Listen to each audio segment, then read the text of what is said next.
a Nigerian mother that, mommy, I don't think I want to become a doctor. I want to become a musician. I have something in my heart to tell to the world with music.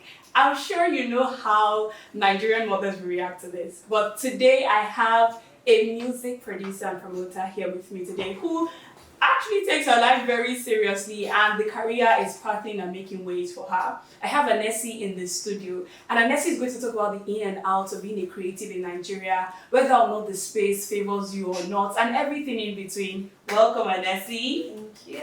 Welcome. So first of all, what does Anessie mean? Okay, so Anessie means comfort in Greek. So who is Anessie generally? Anessie, my name is Comfort actually. So when I was trying to pick a name for like my stage name, I wanted to pick something that wasn't going to limit me as to what I could be and what I could express, because I want to have a fancy name.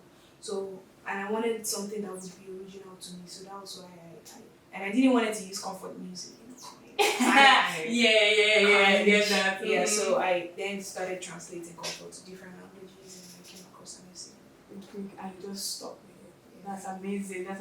So like, based on the intro now that I said, right, how did you delve into what you're doing? Like, how did you decide that this is a serious career path for yourself and even your family? Good question, great question. So growing up, I've always been multi-talented. I used to dance growing up. I also played football and also sang. So I had my first gospel album 2012. Wow. Printed like thousands of cassettes, and I sold and all this stuff. So I also did play football around that same time and danced. So growing up, I was really more focused on football than music. And in fact, these two things were like two things that I was really passionate about. And after I was done, so I got to a point in my life and I had to be honest with myself. Like, look, these two professions are professions that if I want to, grow and scale out, I can't do both at the same time. I have to either pick one, pick one and keep one on the side. So it was hard because these two things are things I really, really loved, So I was like, let's play a game. And I told myself that in this game, I'm going to take a pause from these two things for as long as my heart, spirit, and body, can stay from it, away from it. Yeah. And I just made that bet within myself and just, moved on with my life. I didn't even know I did something like that until like a few months. So one night I was just, the usual playing music, and I came across this song. I'm gonna swing from the chandelier. I would have continued, but I don't have it. From the chandelier. Yeah. So it's a song that I normally used to sing that like even increase my my vocal tune and like octaves. So listening to that song while I was just singing alongside it, the parts where she said from the chandelier, I couldn't get to that key. I was like, what? I couldn't get to this key. Actually, then I've not been singing for months now because of the game, And I was like, damn. Subconsciously, before I even realized that, I was actually playing this game before this I came across this. So I was so agitated, like, why can't I sing this? So I kept on practicing the whole night until I could sing that particular key. Wow, that's resilient. Right? So in one when I sang, I'm like, what did I just do? Wait a minute. Did I just crack the code? Damn. and that's how I knew that. I can't stay for this. Right? And so I kept the ball on the side, and ever since then I've been making music. And that decision that I made, it was hard for my parents to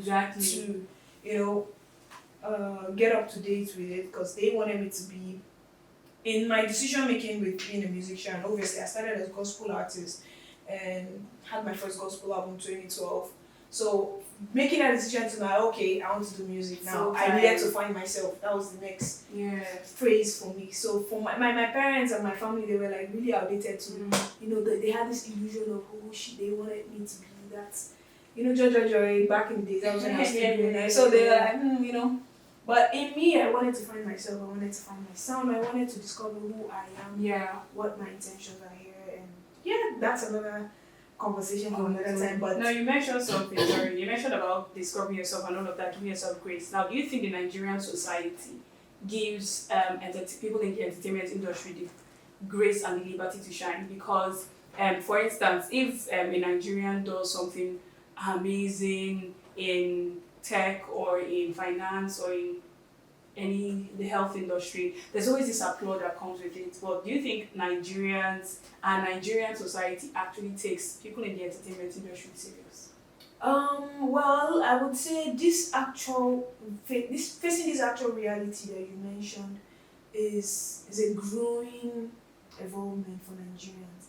What I mean by that is the way the Nigerian society look at these creatives, right, back in the days is not how they look at it right now. True. There's been a lot of changes in the industry, there's been a lot of parts that has been, the internet also has opened our minds to so much information, possibilities. So that's somehow educating our parents, educating the Nigerian society. So look, making music is not is a profession just like every other, right? Just like every other. Exactly. So I feel like it's growing, but obviously it's not as rapid as it should be, right? It should as rapid as it should be recognized. But I think it's a growing acceptance, and I believe strongly that we would get to that point where it would be recognized as it should. Yeah, I feel like it is too, because I used to always make reference to people like Ivy Quick or Deborah Johnson. Like, for instance, now, how on earth in 2010 would they have a presidential important meeting and they will say to cool off, maybe like for other parts of it, bring a poet? There was no opportunity for that. Right. But right now, I saw like maybe last month, Ivy Quake went for a presidential serious meeting with people, and she was doing a spoken word there. Deborah Johnson as well for Lagos State Governor. Right. She also went there. It was like a summit or something with important people gathering, making decisions, and they were able to infuse poetry. Right. And it's taking her global. So I feel like the landscape has changed from just being so rigid. We can do more, Sha. We can do more. The landscape has really changed from being rigid now. So as an artist, do you think like Nigerian artists need international validations to get to where they want to? Because, for instance, there was a case of a popular Nigerian artist whose name I'm not going to mention, that he was planning a show, and some of his fans said that he showed so much intentionality in planning for the O2 Arena and other places than in his home country where he first grew. So why do artists really need international validation? Well, I think artists do need a lot of international validation. I think there should be a balance. Reason why, because the international music industry has evolved, and because it has evolved and we are still, African music scene is still a growing industry, right? And if you go in depth into the different regions, you see that it's still not balanced. The Nigerian industry has like a certain percentage of how it has evolved. The South African, and it's just a few points in the African, to not then summarize it. So because the Western/international industry has grown and evolved, right, we need to learn a lot from them. And so certain validations, most importantly when it comes to structure, right? When it comes to structure, because I feel like the international music scene has a lot of structure, right? And African, the African industry, let me not say African, but certain parts of Africa, the music industry, there's really no structure. Or should I say there's a building structure. So yes, we need a lot of international validation on structure. True. And also much more education on how to approach business when it comes to like the music scene, right? Because like I said, they've evolved and they know better, right? And they have proven steps, proven strategy, proven structures, right? That shows this thing that we're trying to know and learn. So it's best we learn from them, not with the intention to copy and paste, not with the intention to duplicate exactly what has happened, because it would not always be the same way, because we are, the African scene is different from the international scene. So obviously, the structure that would work here would might,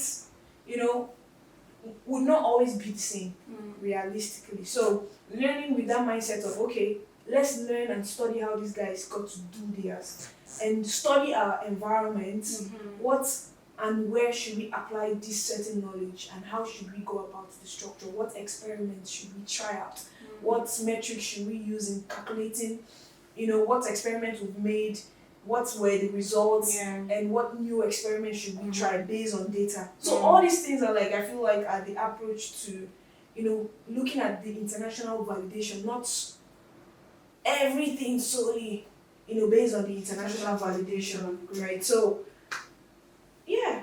Yeah, true. I also feel like with the, I think COVID came and then Nigerian artists, I can always remember that Pop Daddy by far. Right. That was like the first one that blew the internet and everybody was doing the challenge and all of that. And then Afrobeats just started boom, boom, boom, boom, boom on TikTok. And so maybe in the midst of that, Nigerian artists now started, forgetting their roots and seeking validation from outside. It's like saying you want other people to tell you you're beautiful when people within keep telling you that and all of that. But that makes so much sense. Are you an Afrobeat artist or just soul or maybe even? Okay, so whenever I get asked that question, this is how I like to answer. So I like to call myself an expressionist. Okay, what does that mean? So an expressionist is someone who expresses through different means, mediums, and approach. Right? Because I feel like music is a universal language. And something that's universal isn't defined with just a structure. It isn't defined fully with a certain point of view. I feel like Afrobeat is just a certain point of view that African music could be defined as. It's not what it's built on, it's not what the African music fully represents, it's just part of it. And it's okay. So that's why I don't like to call myself an Afrobeat artist, because I don't fully do Afrobeat. I do rock, I do pop, I do R&B, I do reggae, I do soul, I do a cappella. So if I do all those kind of music, right, how do I then identify as an Afrobeat artist? So that's why I personally don't really identify as an Afrobeat artist. I like to call myself an expressionist. Great. Before we go on, you already know that. I don't know if you know, but you're going to freestyle for me anyways, because I cannot have an artist sitting on the seat with me here on CityPulse and you not freestyle for me, so keep it in mind. Now, so we talked about music shaping the mindset of people, music shaping the mindset and all of that, and not everybody understands. So I want you to maybe break down how important it is to the soul of people. For instance, now, music, when you add music to a video and it's a lively kind of music, it just changes the atmosphere.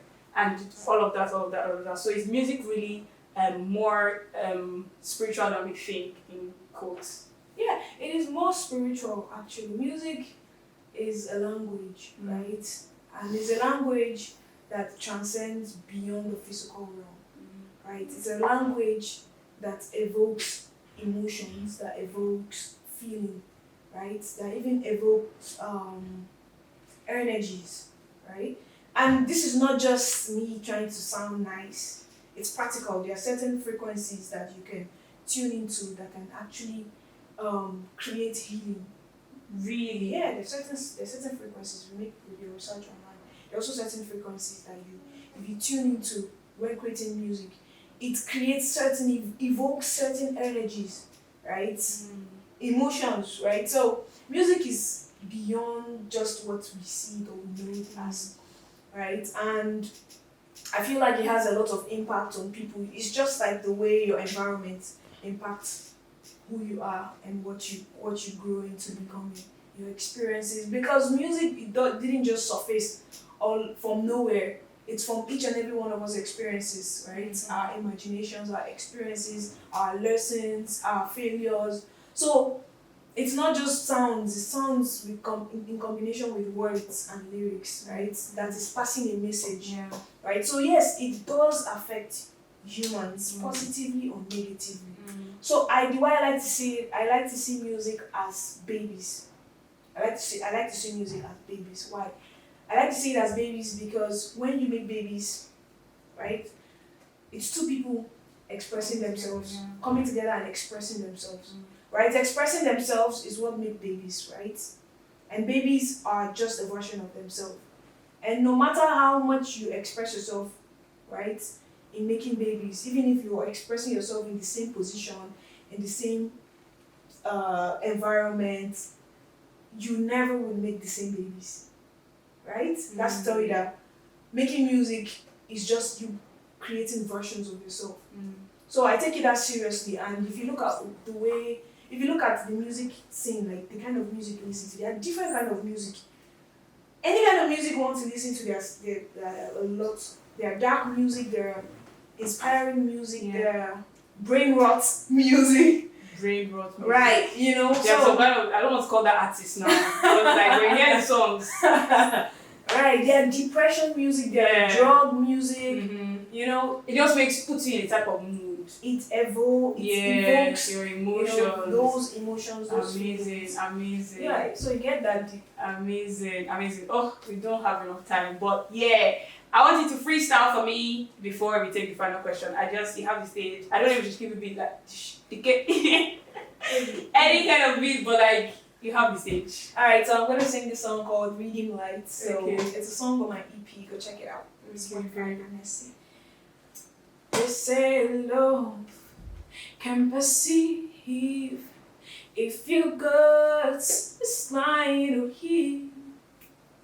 And your feelings can deceive you if you let it to lead.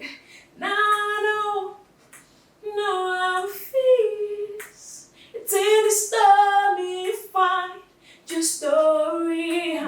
You and I can begin it. Let me carry your fears. Whoa, let's start with a rhythm like let's start with a rhythm poetry. Let's start with a rhythm like let's start with a rhythm poetry. Let's start with a rhythm like let's start with a rhythm poetry. With a rhythm like you can't top that. You really cannot top that. Thank you so much. Your voice, chef's kiss. It was such an amazing time sitting with you, Anessie. It was great sitting with you. And I really hope that our listeners, obviously, they've learned a lot. It was such a soothing podcast today. You know, people can listen to it on the road, cooking and all of that. And I really hope that they picked a thing or two. I'm glad that you came to the studio with us today. Appreciate it. Thank you for sitting with us. And yes, we've come to the end of this episode on CityPulse. I'm grateful to you guys. Thank you so much for the subscription. We see it, we love it. But also continue to subscribe, share, like, comment. Until the next episode. Bye.